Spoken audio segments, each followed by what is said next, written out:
Hello po mga katropa farming. Tayo po ay nagbili ng mga hipon gubat. Ayan po.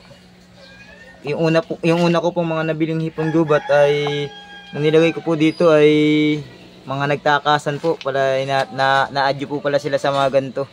Kaya kailangan po ay lalagyan po natin ng harang net para po hindi po sila makakayat. Dito ko po ilalagay ko po dito yung ating mga hipon gubat muna. Dito po. Ito po yung malalaki.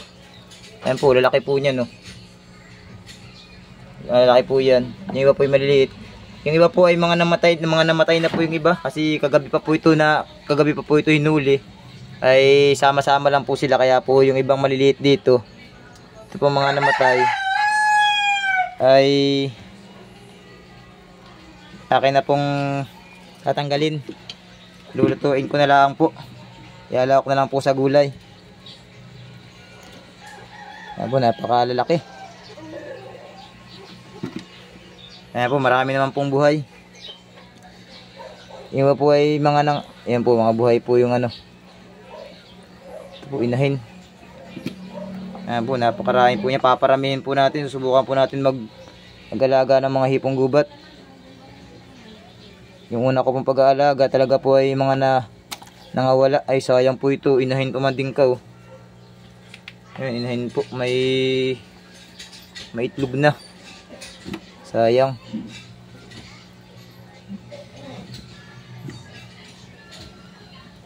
Ay ito rin po, inahin, no. Ay sayang, napakalaking inahin po. Dami rin pong itlog, oh. Ayun, dami itlog, sayang. Kamamatay lang din, na stress.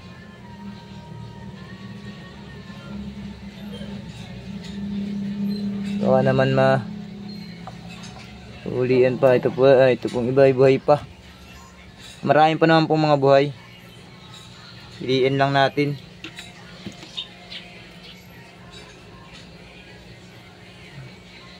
Napaka sarap din naman po itong ilagay sa gulay. Sariwang sariwa po yan. Ay buhay pa po. Ito inahin po, oh.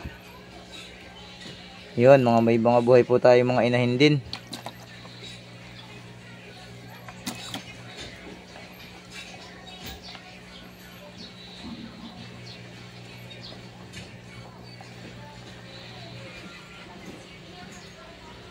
Yan po, ito halos buhay na po lahat.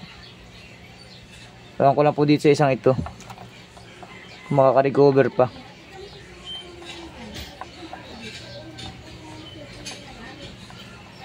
Parang hindi na makarecover itong isa.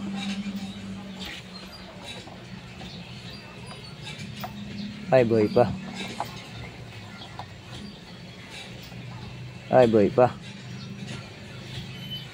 Yan po, dito po natin ilalagay sa ating ayusin po natin. Lalagyan ko po ito ng lambat para po hindi makatakas.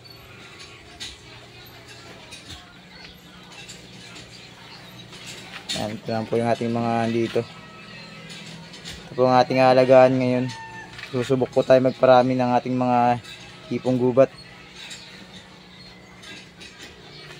Sarap po na rin, laki, oh. Ang taba. Ang haba po ng galamay, oh. Ang tawag po na ito ay hipong gubat.